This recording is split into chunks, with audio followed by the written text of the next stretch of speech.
Abo nunsia omadeshia yabama obibia ache amenhu akwa ba Pent Radio 100.1 adeshimama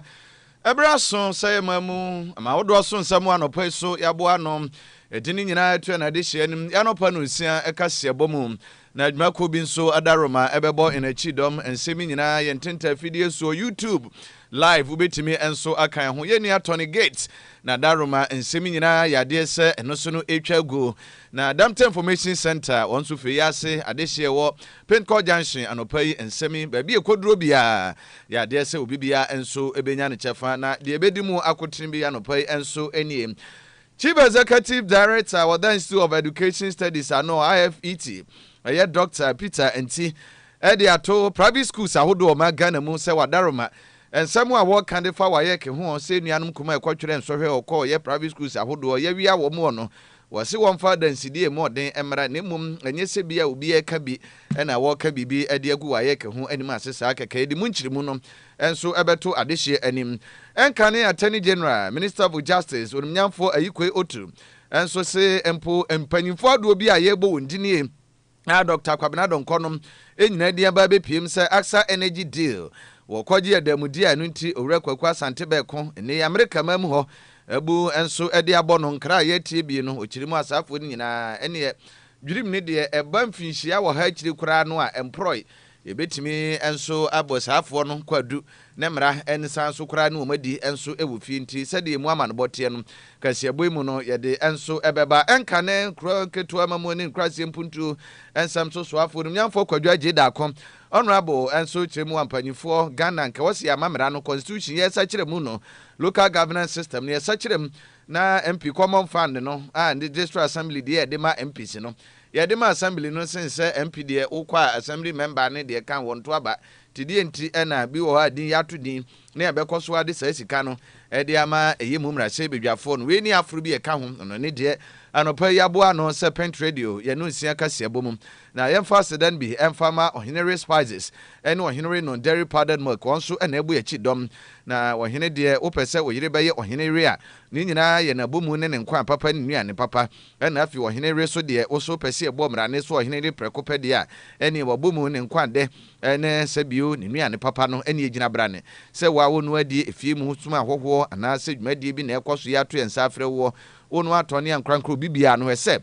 Kaakyire Spices no on sabeka bi na flavors no chicken ho beef or shrimp ana monkode no jollof fry ginger ne garlic no kakaduro ne garlic edi afra afi stew goat ni nyina noodles ni indomie fried rice ni nyina no no se Kaakyire Spices na non dairy powdered milk no so no ede ayene special amofra ni mpanyifo ahone ne ewum nti no eboa pa nkwada ni nuane ahodo no panyini wo so de ewudie sitin oat kokonom ne tombra wanya mashke bi sa no pawie anwumre ni nyina hwese be non dairy powdered milk de a no so ebe Kaakyire na open ahoma no nchirimu ye na yitu akoton ne ankrankro bibia ye betimi afre 020 7805398 020 7805398 and 0244 525 908 0244 525 908 adwumako ya daroma anopai enso enebo inachidom na enso aidi kase ho chia memedin ene Kaakyire Kwabena Badu a ye besese ye benya adaje ne age nsem na nkasa nchirimu na edam ho tew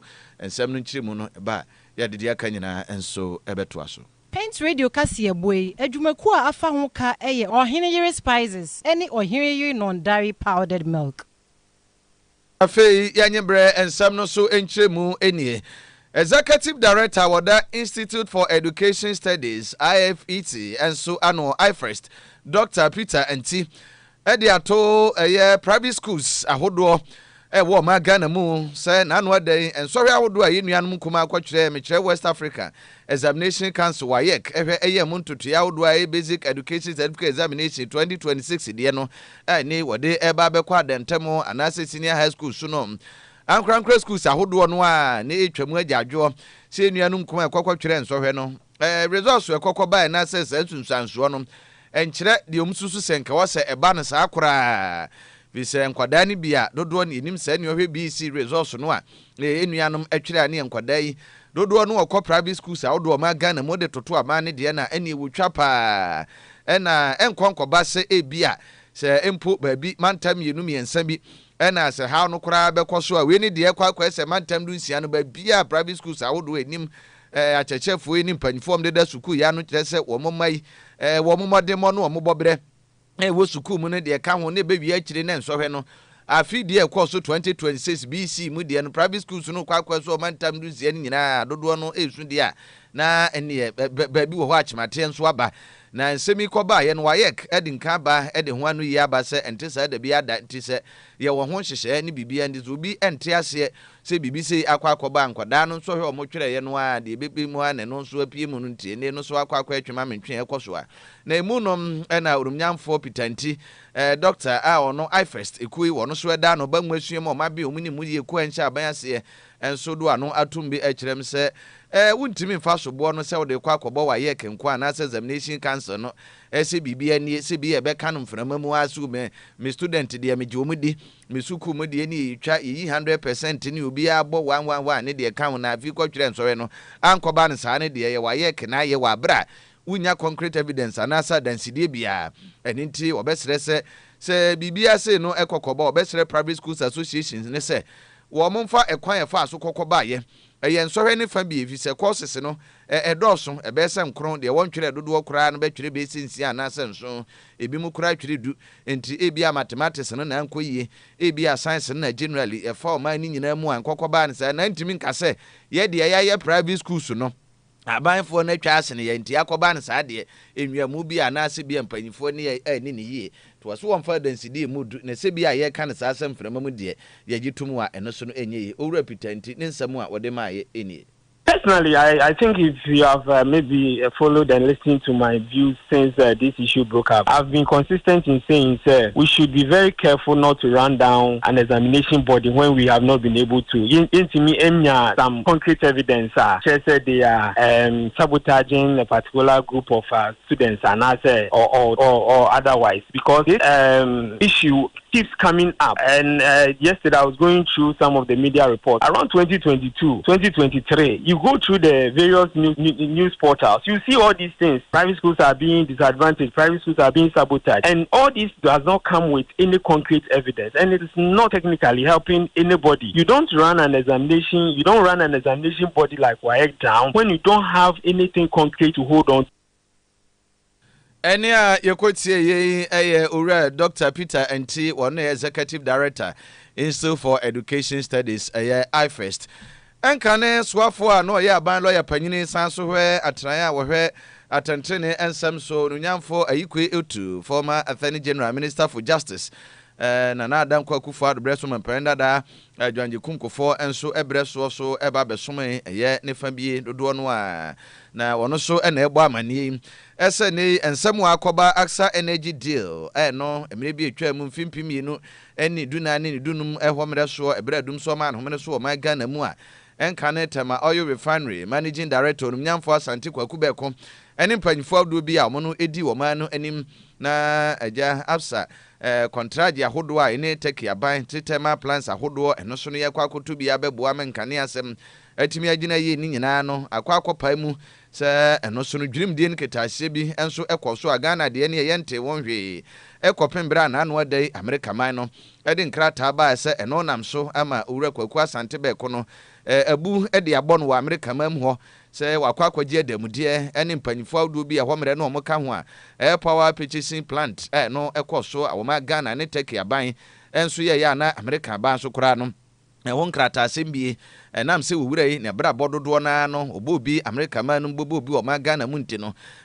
no so efa wo mu nti no waye hwemu a wode hu sunsanso no eso aba betudwa na emu no no nyamfo ayikwe otu enso ede abase we ni de sabio fa dwurum de ketaase ne proye kankan de ayese ketrema empro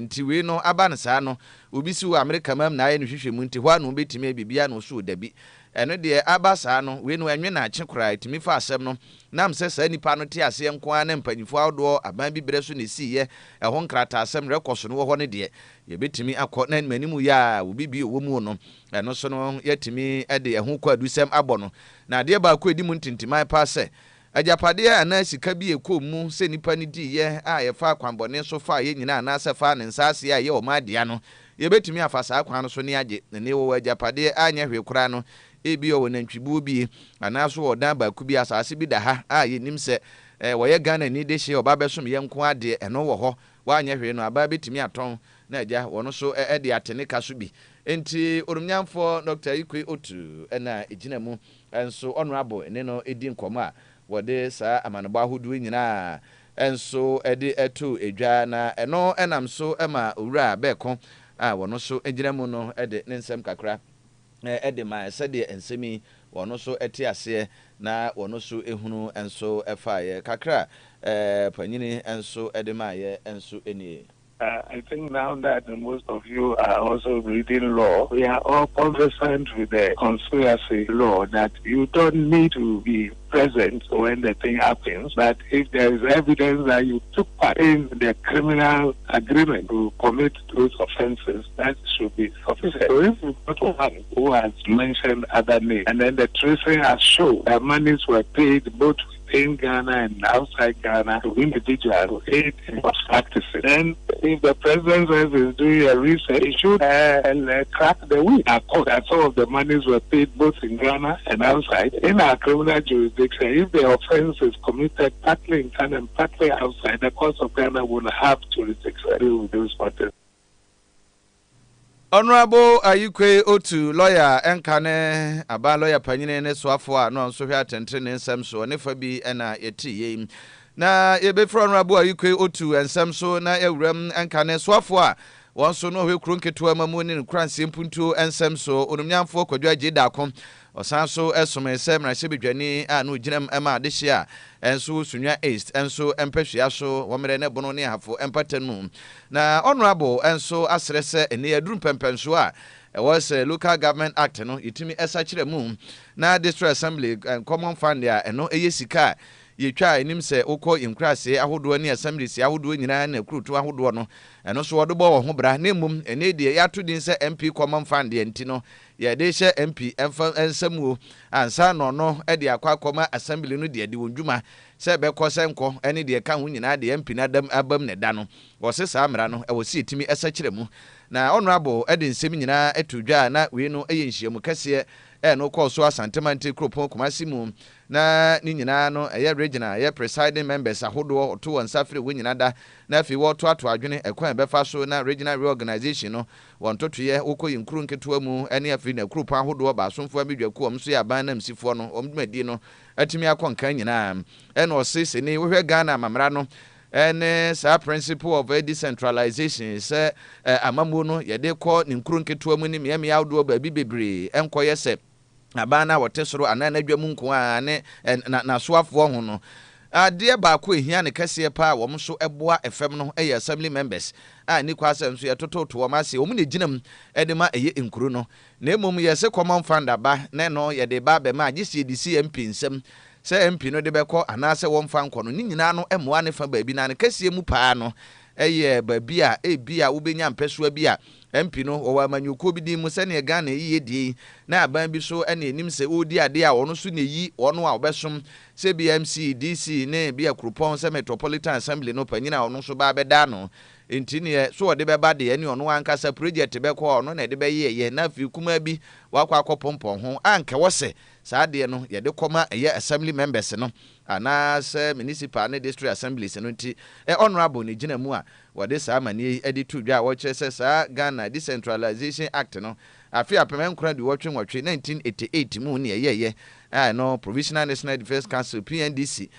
breso no ene PNDC law 207 ma ho kwan ache awe na ache anya hwe no yesa kire mu a enke no na fam no osu se ebebo aye pa nyamfo kwadwo agye dako. MPs never attend any meeting. They only attend when there is election of presiding member and they want to come and influence people. The MP's share of common fund has no basis. There is no law supporting it. The constitution says common fund will be set aside. That is, the money will be set aside in a fund for the district assemblies. It didn't say for district assembly members. And if it is for this assembly, the MP is not this assembly, he's just a member, and even an insignificant member, because a member who has no voting right. The assembly member from the electoral area to rather benefit from a share of the common fund instead of the MP.